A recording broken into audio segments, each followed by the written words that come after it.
dreams welcomed the booming sport of drag racing. And over the next 3 decades, helped to create the sport's legends. Great cars like the top gas dragsters, forerunners of today's top fuelers. And great exhibition cars like the wheel-standing Hemi under glass. Drivers like a young David Pearson, who would go on to be a NASCAR champion.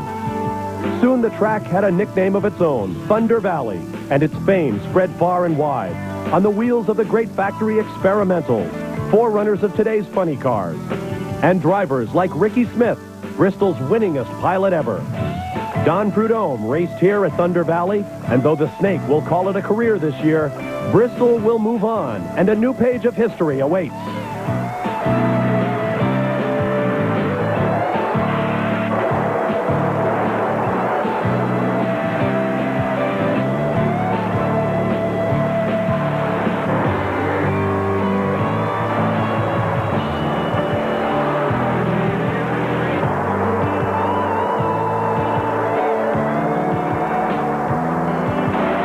For the 30th year, the Thunder rolls again in Thunder Valley.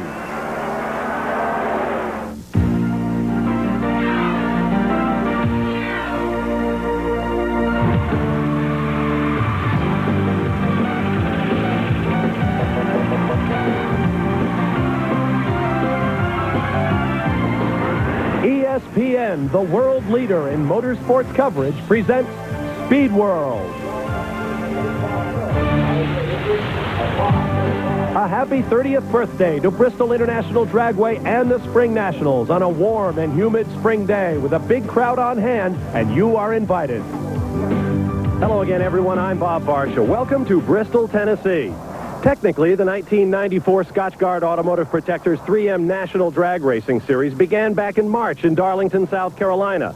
But as far as these racers and the fans that have packed Bristol International Dragway by the tens of thousands, the series begins here today at the Spring Nationals. For most of the next 2 weeks, those fans will be enjoying the best in drag racing all the way through till October, when the series winds up back here in Thunder Valley with the Fall Nationals.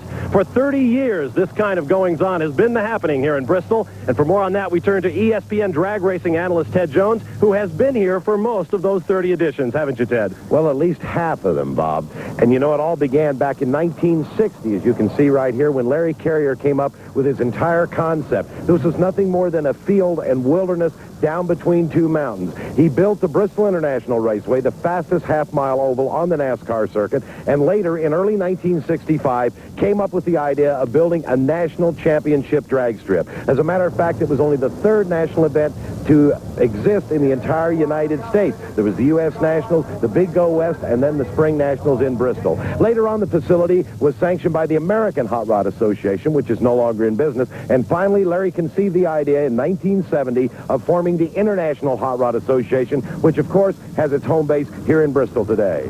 It's a big party for this 30th annual celebration, but now it's time to grip and rip. So let's get down to the big end of the quarter mile and meet the third member of our team, Brett Kepner, to find out what's been going on in qualifying. Brett? Well, gentlemen, in every respect, the 30th anniversary 3M Scotchgard Snap-on Tool Spring Nationals has been big. No doubt about it, the largest single-day crowd in Bristol International Dragway history graced the qualifying sessions on the night of fire, and then on Sunday, another huge crowd is already gathering for the start of eliminations. In fact, big also describes the 540 race cars that are back in the pit area. It's one of the largest Spring Nationals in modern era racing history. But one thing's for sure, big is also going to describe the outcome of this race, because it never fails. Thunder Valley is usually a turning point in the World Championship points races. Now, one thing's for sure, the professional track services crews have made this racetrack absolutely flawless. In fact, even though the atmospheric conditions correct over 4,500 feet above sea level, the race cars are running a lot faster than they really should here at Thunder Valley in the heat and humidity that is typical of the Spring Nationals. But this race, like I said, big as it is going to be something to witness. Back to you, gentlemen. All right, thanks, Brett. Talk about something to witness. The Scotchgard Automotive Protectors 3M Night of Fire, highlighted by Bob Moats and his spectacular Kenworth jet-powered truck. You know, spectacular is a good choice of words, Bob. This guy has the most outstanding exhibition vehicle in all of drag racing today, without question. Then the IHRA adds to it with their spectacular fireworks display. They end every night of fire, but they did a really special job this year because of the 30th anniversary. And as As you can see, a record crowd on hand to watch it. Now, down to the business of final qualifying. Watch John Calvo Jr. in the far lane in his Pro Stock Camaro. This guy's not accustomed to being in the number one pole position, but he did it now with a brand new Sonny Leonard motor and a 699. Very impressive. In Pro Modified qualifying, we had the kind of matchup the fans love to see. Bill Kuhlman in the far lane against the three-time defending champion, Scotty Cannon. Without question, this is the war of the year in Pro Modified. Scotty, a 667. Kuhlman, a broken belt. But the highlight of any night of fire in the most popular class has to be the wild, flame-throwing top fuel dragsters, such as this run by Diesel John Kerry. The number one spot, though, went to Tommy Johnson Jr. with a 507. And so it begins. This ESPN Speed World presentation is brought to you by Pennzoil, the motor oil you can rely on for performance, protection, and quality. And by Volvo. Volvo reminds you to drive safely. We'll be right back with top fuel dragsters in quarterfinal action at the Spring Nationals. Barsha and Ted Jones with you, ready for quarterfinal action in top fuel dragster. There is Diesel John Carey, the diesel mechanic from Dover, Delaware. And there is his first round opponent, young Rhonda Hartman, the only woman in top fuel in this field from Williamson, South Carolina. This is the number 4 and 5 matchup, Bob, right in the center of the field. And, you know, this young Rhonda Hartman has got to have a great, promising future ahead of her. What a fantastic personality and not a bad driver for a rookie. When you consider what these top fuel drivers go through, 4 and 5 Gs of acceleration and deceleration, trying to manhandle 5,000 horsepower nitromethane burning monsters down this quarter mile. And traction, as Brett mentioned earlier, has been at a premium this weekend. We're looking for great times. Well, Diesel John, a little late off the line, but the victory will go to Rhonda Hartman, a 518. Nice run for the young lady. Here's another look. Watch the far lane as the white machine of John Carey suffers some problems at mid-track. The car just slows. He didn't lose traction. How does it feel? Win light for the first time. It feels great, especially against John Kerry. I was real excited about that. We've done great this whole week, and we're consistent. You're darn consistent. 518 even on this one. Oh, good. We're getting quicker each run, so I hope next round's even better. I'm excited. This is great. This team has really come around. I mean, from December of last year to now, it's just been step up every time. Well, it's taken experience. We made a lot of laps this year, so the team together and the experience that we've had, we just keep improving every time we go out. Seems like you're going to keep doing a great job. Thank you. Pull back to your left. All right, congratulations to Rhonda Hartman. The crew's always happy to see a successful run. We move on now to the bowling alley owner from Waterford, Michigan, Jack Ostrander, and his opponent, the former world champion in this category, Pat Dakin from Dayton, Ohio. Gio Rupp and Pat Dakin have been running the IHRA circuit for, I guess, about 15 years, about as long as Pontiac Jack has, so you have two very experienced professionals on the line here. Patty Dakin came up with a number 2 qualifying position. Pontiac Jack barely snuck in the field at number 7. Dakin always quick off the line. With new sponsorship on that car this year, he'll run the full season, and he gets Ostrander at the light. The race isn't over, though. It looks like a blower belt and an engine explosion. Pontiac Jack, an easy win, 5:19. Only 100 slower than Rhonda just ran. Let's watch one more time. Right there at about the 8th mile mark, you see the blower belt coming off of Pat Dakin's car. And there it lies on the racetrack. Let's go to Brett. You know, anytime you race at Bristol, Pontiac Jack gets either luck or absolute skill on your side. I mean, you've won this drag race before, just beating people to death. This time, Lady Luck played a part. You can't tell me you didn't see him. Oh, no, I saw him all the way until it broke. I got by him. That's all that counts. He left on you. You had a 519, which was a good, solid combination, but he was apparently on a real good pass. All it did was break the blower belt. He probably was. That thing ran real good last night. Well, I don't even need to say this, but with a 519 from Jack in the first round, we know what game you're playing today. Oh, I'm gonna try and get him later. You are going to step on it? We'll be back. Oh, yeah. Sounds good. Thank you. And so Pontiac Jack will step on it, adjust the clutch, try for a little more performance. Here's Doug Herbert, the former world champion from Cherryville, North Carolina, who had a disappointing season opener at Darlington, South Carolina in the Winter Nationals. And here's his opponent, carrying our Advanced Auto Parts onboard camera, Jim Bailey, the runner-up at the Winter Nationals. Jim Bailey driving the World Championship car, incidentally, so he's got his hands full right there with Doug Herbert. Wonder if Doug would like to have it back right about now. There you see Herbert strapped in, all business as usual.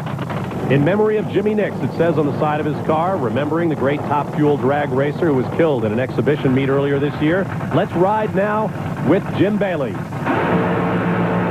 Bailey off the line. That's what he sees when he looks sideways. He's going to pull the chute right there as he goes through the lights, hit the fuel shut off, and he's got another victory. Let's look at it from outside the car.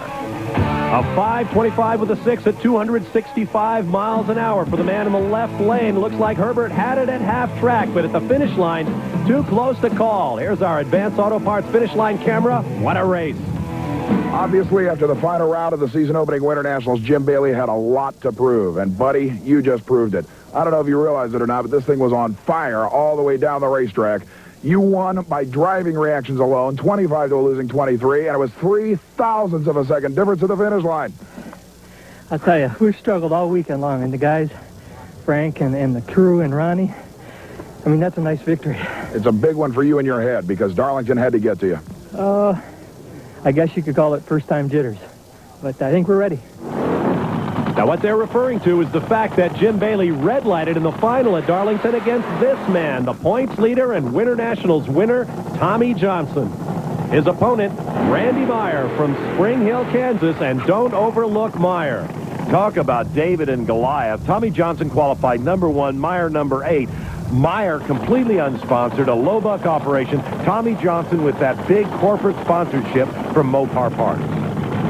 There you see that pristine silver dragster. Randy Meyer just hopes not to hurt parts as he makes his way up the ladder. Right now, he is facing the biggest dog on the porch in Johnson.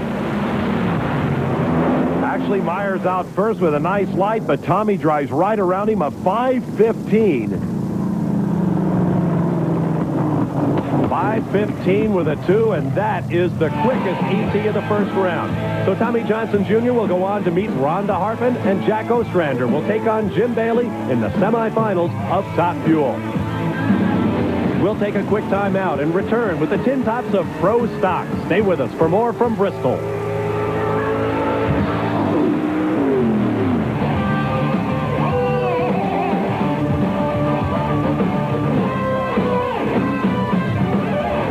Back at Bristol, Tennessee at the Spring Nationals, here was the headline of qualifying. Ricky Smith, a 9-time winner here at Bristol, failed to make the field for the first time in his professional career. Everyone was left scratching their heads, so Brett Kepner went over to Ricky to investigate. Probably the biggest single shock of this 30th annual Spring Nationals was the failure to qualify by Ricky Smith, and Ricky, even you seem probably in disbelief. Well, you know, we all run into this stuff, I guess. And we don't know what's the motor of the car. We've been fighting this thing, seemed like for a month, not running good. Right now, Doug Kurt offered to let us have one of his motors that Sonny Leonard does, so we're going to see if that's the problem. We're going to see if it's the engine problem, you know. If this motor goes out there and it don't run the car, then we got to get back and go to work on the car. But it seems like all I've done is work on the car and ain't got nowhere, so we're going to try a motor change and see what that does here today. Tough break for Ricky Smith, who in addition to being driver, builds his own engines. We move now to the quarterfinals. You saw John Koenigshofer from Otterville, Ontario. His opponent in the red car in the foreground, Charlie Garrett from Hanover, Pennsylvania, winner of the class at the Winter Nationals. Charlie Garrett has to be the odds-on favorite here. Finished number 5 last year, won the Winter Nationals, got bent out of shape, and John Koenigshofer picks up the victory.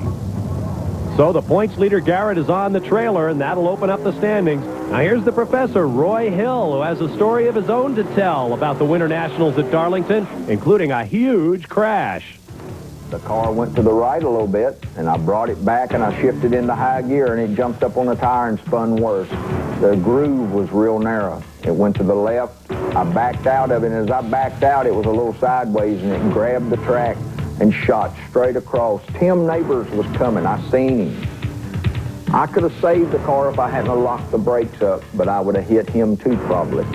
I'll never know because I locked the brakes up, and he got by, and I was headed to the guardrail, and I spun the car around. I was actually driving. I said, I've saved the car, and about that time, it went airborne backwards. Like you see the cars at Daytona, Talladega, the Winston Cup cars. and it went airborne, and it went up over the guardrail, flipped around, spun, and landed on my shoulder. I started spitting dirt out. The in-car camera, I was very lucky. It was in the car. I'm sure there'll be footage for a lot of people to see. When something like this happens, there's not another Roy Hill. There's plenty of race cars. And the race car gave it up to save Roy Hill. Now here is one of Roy's star pupils, Robert Patrick, Fredericksburg, Virginia, taking on the professor, who got right back on the horse and was runner-up at the recent Dixie Nitrous Nationals. So teacher and student going at it here. And we'll ride along with Roy, at least watch him leave the starting line with our Advanced Auto Parts in-car camera, and away Roy goes. Looks like, though, possibly, according to the numbers, it might have been Patrick off the line first. It was, with a better reaction time. Patrick, a 7:12. Listen to this. Roy Hill, a losing 7:11. It happens that way in drag racing. You have to get away at the start because sometimes the slower driver wins. Here's Brett. I don't know if this is going to become the norm throughout the season, but we've got a teacher versus student rivalry that's unbelievable here, and this time the student got him 7:12 to his quicker 7:11. Well, you know, we just came from Jackson, and me and Roy unfortunately had to run down there, and he got me. I was going to say, that was the one time so far, I think, that he actually nailed a good one against you. You know, Brett, coming into this race, you know, he's one of the racers that I think about that I really, you know, I don't want to run, and I respect Roy a lot, and of course I went through his school and he taught me a lot about driving one of these cars, and I respect him and I don't really care to race him, but I got to do what I got to do when I get up beside him. Well, interesting that Robert Patrick does not like to race against his former teacher. We move on now to the reigning world champion Doug Kirk against Craig Hankinson. Hankinson won the Sunoco Showdown during the Night of Fire with a 7:02 elapsed time. Let's see if he can do it again here. No, but a 7:10, he'll take it to pick up the victory over the world champion, Doug Kirk, a 4:94 reaction time for Craig Hankinson. Doug Kirk still looking for the kind of performance that took him to the title last year. Now here's your number one qualifier, John Montecalvo. That 800 cubic inch Chevrolet against the 778 cubic inch Chevy of Tim Neighbors from Lawrenceville, Georgia. Second generation drag racer Tim Neighbors qualified number 9 here today, but he finished 2 in the points last year. Montecalvo out first, and a foul start for John Montecalvo. Good reason to leave the line first. Automatic win to Tim Neighbors with a 7:18. So Tim Neighbors will advance into the semifinals to meet Robert Patrick, and Craig Hankinson will take on John Koenigshofer. A very different leaderboard in pro stock, and the points will take a beating this weekend. Stand by. We'll return to Pro Modified at Thunder Valley.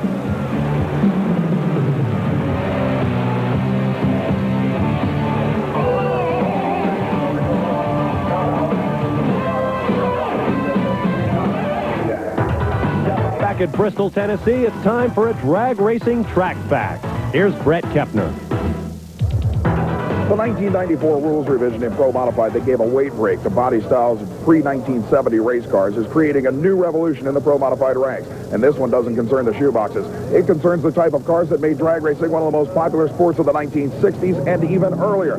Case in point, Johnny Rocca's incredible new 1933 Willys Pro Modified with supercharged state-of-the-art Oldsmobile power in a package that is so reminiscent of drag racing's earliest years it has instantly become one of the favorites with the fans. This car debuted at the recent Dixie Nitrous Nationals and is trying to qualify here at the 30th Annual Spring Nationals. But one thing's for sure, if this type of body style continues to be a trend in Pro Modified, we're going to see a whole new class of cars, reminiscent of the old gas coupes and supercharged machines that dominated the sport's earliest days. This car right now is suffering from a lack of traction because of the boxy body style. It can't get the traction like the late model cars can to the rear wheels at the finish line. But that's made it even more popular because this thing now smokes the tires from the starting line to the finish line. And whether it qualifies or not, it's still the big news here at Bristol. Well, unfortunately, it didn't qualify, but you're right, Brett. Reminds us of the days when the drag top fuelers particularly would smoke them all the way down. A smoky burnout right there for Scotty Cannon. And here's Chris Hunt from Killen, Alabama. He's going to try to knock off the 3-time defending world champion in Scotty Cannon. But Cannon's still looking for his first win this year. He's been runner-up both at Darlington and more recently at the Dixie Nitrous Nationals. Well, maybe Cannon has all the bugs worked out finally here at Bristol, Bob. He did qualify number 1, and he laid down a really great time in that night of fire station. So let's see what he can do with young Chris Hunt. Well, he gets the launch on him. Motors to about a car length at half track. This one's all Scotty Cannon. Walk across for Scotty. 684 and a nice 432 reaction. Beat him off the line and then stretched him out. Out of the bleach box comes Shannon Jenkins from Tuscaloosa, Alabama. His opponent, Mark Carter from Okarsh, Oklahoma. Meanwhile, here's Brett. 680s aren't what you're looking for. No, I don't know if the blowers give up a little mag or something. It's just lost a tint right out of the gate. It's just lost it. It will not pull itself in low gear hardly. We just got the word drag temperature on the lines up to 123. This thing's getting slippery. Undoubtedly, after about 3,000 foot, that's when it really takes a toll on me, I guess, because I've been racing under 3,000 foot, and thought we had a grip on it. We're going to have to go back to drawing board. You're still in it. Thank you, guys. That 3,000 foot that Scotty referred to is the projected altitude above sea level as the engine sees it due to heat, humidity, and everything else. And this one looks like a walkover for Mark Carter. Problems for Shannon Jenkins. That's a shame, too. Jenkins qualified number 2. Really had a shot at it here today. But Carter says, I'll take it any way I can get it. A 681 will do nicely. Not if you have to meet Scotty Cannon in the next round. Now here's Chuck Peterson from Dakota Dunes, South Dakota. It is beautifully turned out Pennzoil 69 Chevelle with a 526 Chevy engine, supercharged on alcohol, of course. His opponent, Carl Moyer from Ankeny, Iowa, a 93 Corvette with the other predominant engine package in Pro Modified. Ted? Moyer qualified number 4, Peterson number 5, so we're at the center of the pack here. Anybody could pick this up. Of course, Peterson going to that nostalgia body to get the 100-pound weight advantage. Hopefully, he's counting on that helping him out. Moyer running 706 cubic inches of nitrous-boosted but normally aspirated Pontiac power. But with nitrous oxide in that normal aspiration, makes a big difference. Moyer's off the line first with a 524 reaction time. Looks like he's pulling out in front. He's got it. 686 to put CK on the trailer. Chuck Peterson goes down, the winner of the recent Dixie Nitrous Nationals, so we're going to see the leaderboard shuffle here in Pro Mod as well. Now here's the granddaddy of the class, Bill Kuhlman. His opponent, Jim Halsey from Street, Maryland. Kuhlman, the Darlington winner, hails from Wentzville, Missouri. Kuhlman only qualified number 6, but he's number 2 in the points after that Winter Nationals action. And believe me, he's after Scotty Cannon. He would like to meet up with Scotty in the finals if at all possible. He wants a shot at that World Championship this year with that new Summit Corvette. Once again, it's a battle of a supercharged versus a nitrous-boosted machine. Kuhlman, remember, threw that blower belt in qualifying. Let's see if he's got the gremlin sorted out. Halsey qualified number 3. He'll be first off the line. What a job. And Kuhlman crosses the center line. Meanwhile, Halsey is back on the starting line. He is broke. Now, the IHRA rule here is first or worse. The worst offense is out, and it's considered the worst offense because of safety if you cross the center line. Bill Kuhlman will lose this race. Jim Halsey will not even have to go to the finish line. Right there, you see the explosion, the flames out underneath the engine. He's broke right off the starting line. We'll look at it again from the side. You can see the fire belching out right there. Here comes Bill Kuhlman. He couldn't get the car shut down in time. Went across the center line. He does shut down, misses the center timing light, but it's too late. Bill's out on the first or worst rule. There you see Halsey's car being attended to by the PTS crew. Halsey is out with helmet on the left. Boy, what a strange twist of fate that was. Here's the matchup. Scotty Cannon against Carl Moyer, and Mark Carter will take on Jim Halsey in the semifinals of Pro Mod. Let's go to Alcohol Fuel. Alcohol Funny Cars up next.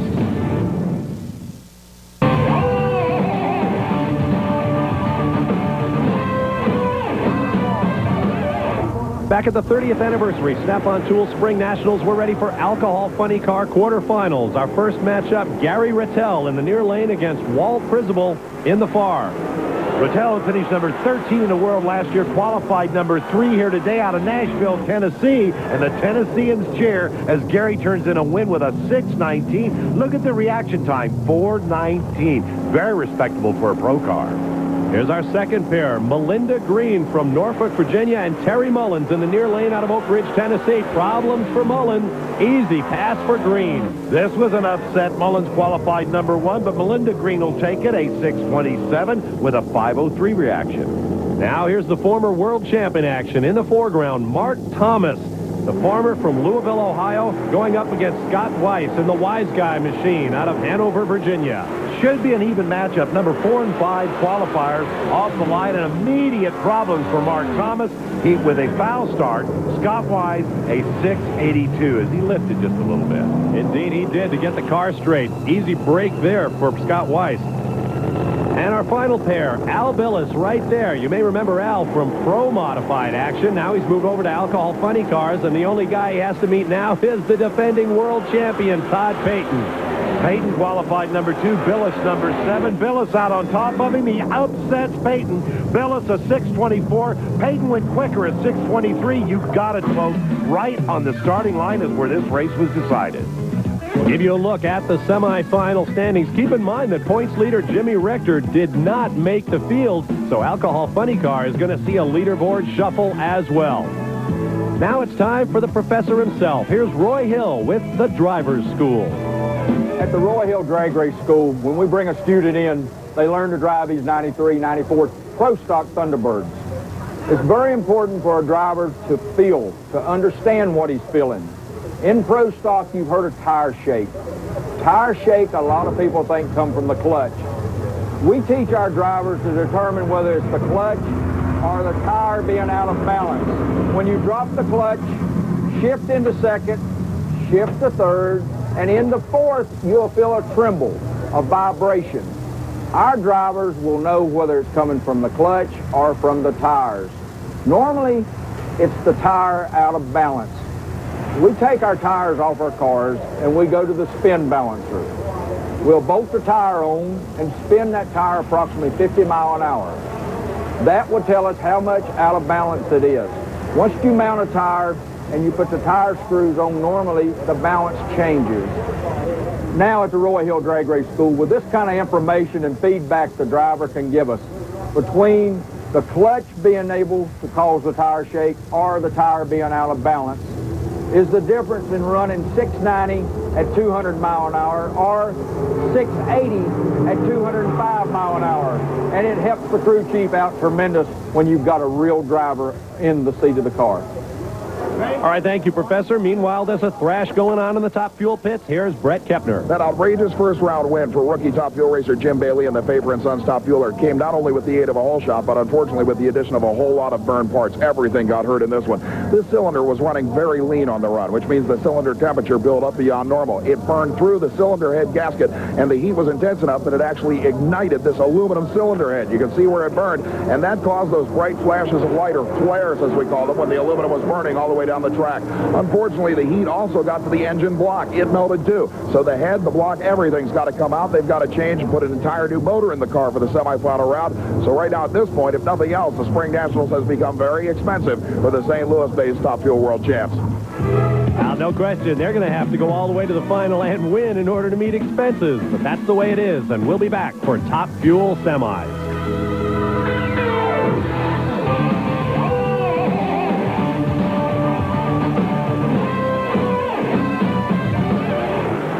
Back at Thunder Valley, Bob Barsha, Ted Jones, and Brett Kepner with you, ready for Top Fuel semifinals. Here comes Pontiac Jack Ostrander with a big smoky burnout, and there is his opponent, Jim Bailey.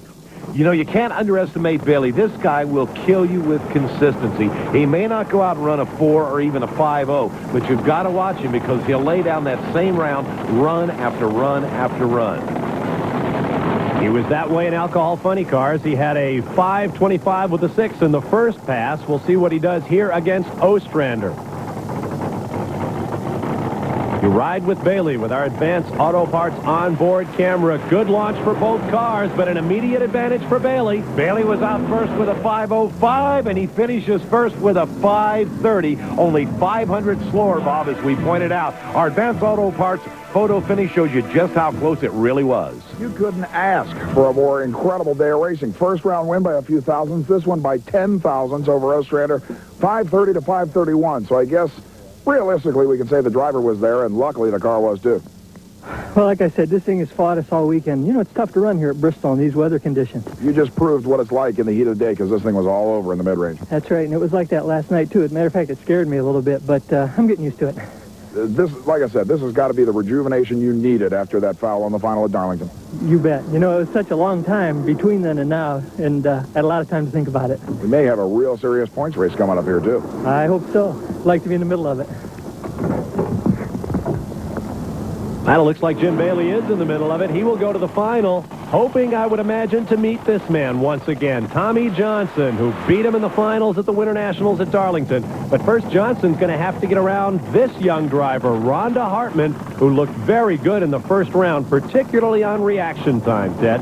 Yes, she did, but Tommy Johnson Jr. can actually run this thing like a bracket car. Let me explain. Last night, in the qualifying session, he said, I think I'll go out and run a 5.0. He went out and ran a 5.07. Tommy declared just a few minutes ago, yeah, it's time for a 5.0. I think that'll put Hartman on the trailer. Let's see if he can do it.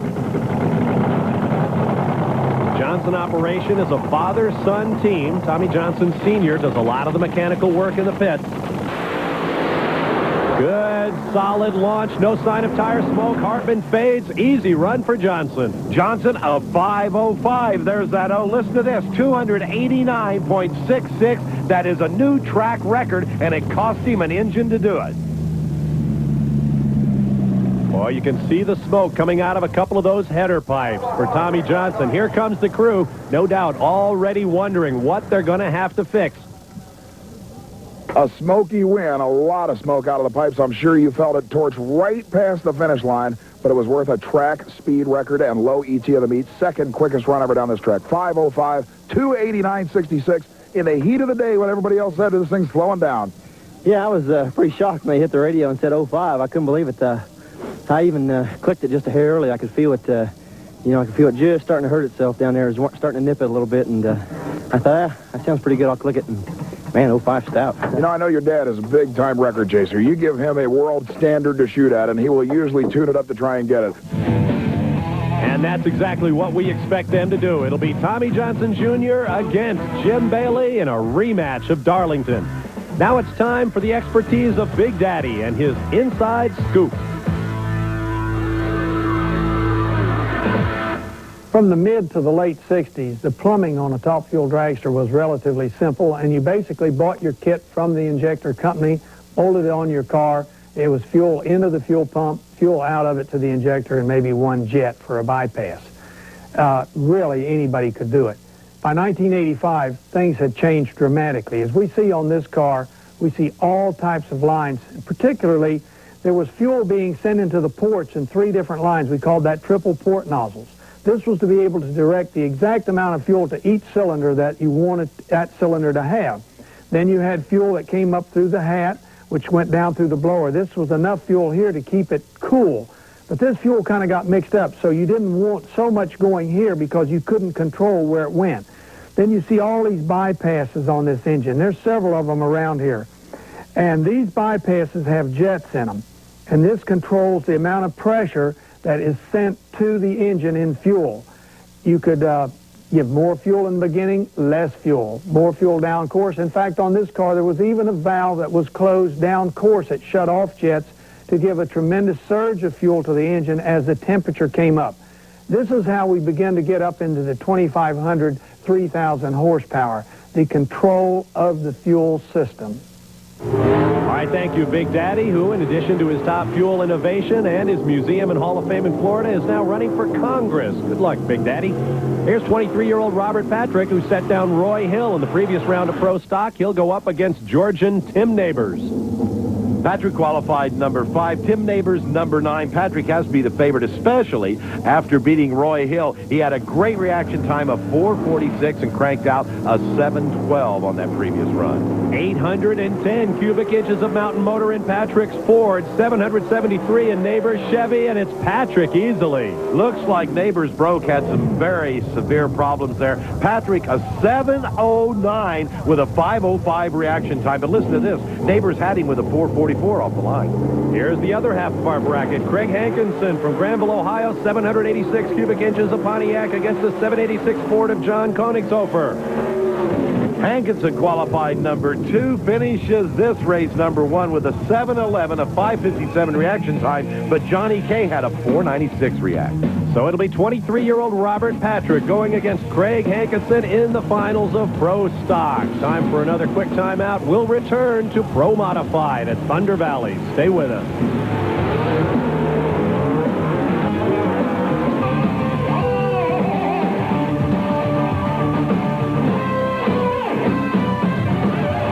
Back at the 30th Annual Snap-on Tools Spring Nationals. Time for Pro Modified semifinals. There is Scotty Cannon, the 3-time defending champion and restaurant owner from Lyman, South Carolina.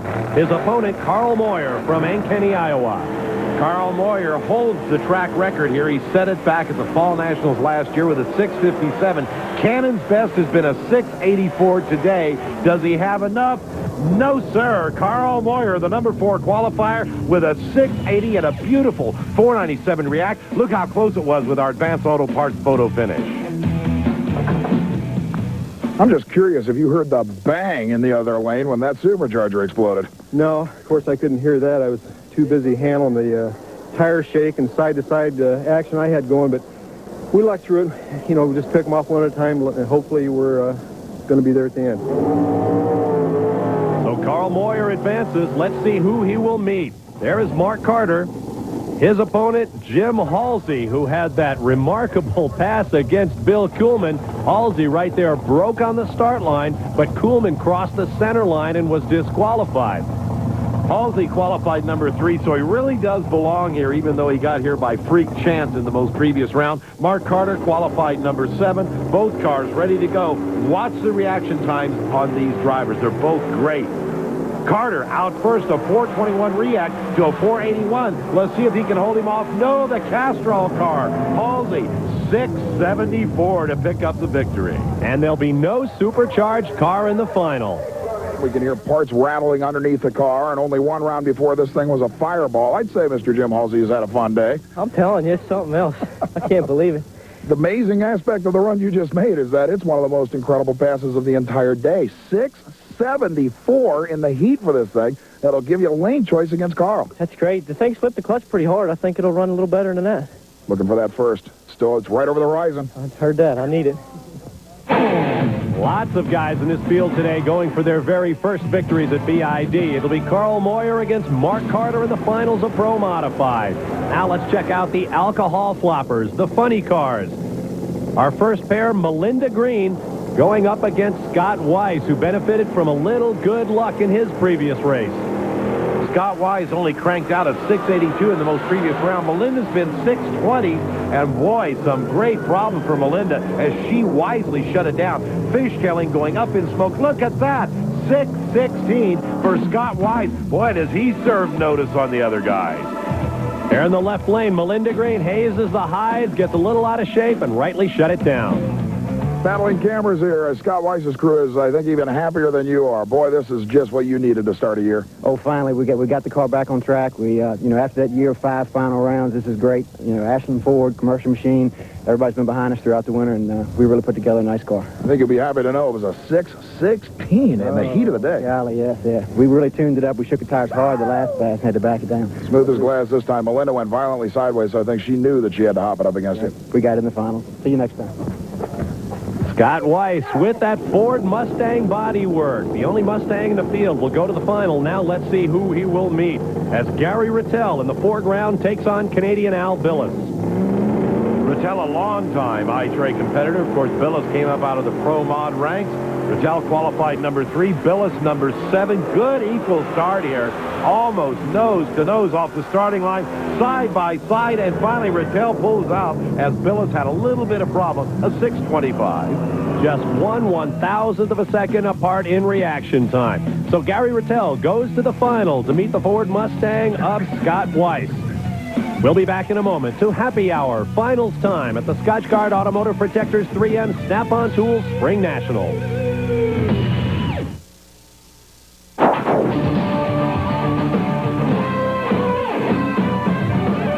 Amount of smoke you saw from Tommy Johnson's engine after that 5:05 at a track speed record 289 miles per hour is evident from the damage inside the number 2 cylinder. A broken valve fell down into the cylinder, and you can see just how much damage it did to the piston and the combustion chamber. But so far, the good news is that's the only damage. It'll take a new set of cylinder heads and 1 new piston, but Tommy Johnson Sr. says it's going to take their best set of cylinder heads to win the final, and he's predicting a 4-second run, the first ever on the mountain.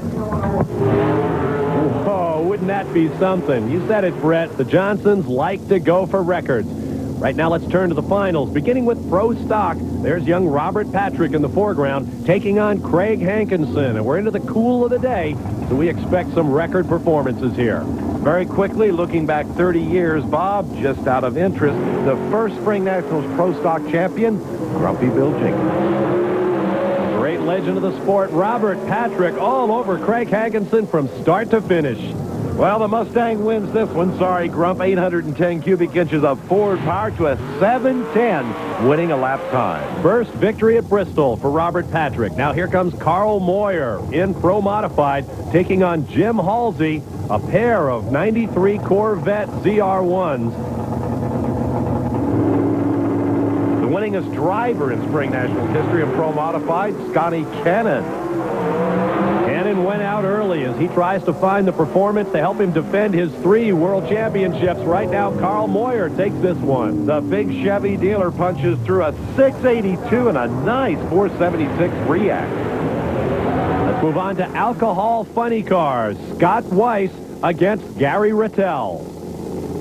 Weiss decidedly younger than Rattel, only 27 years old, but this is the number 3 and 4 qualifiers. Very rarely do they meet in the finals.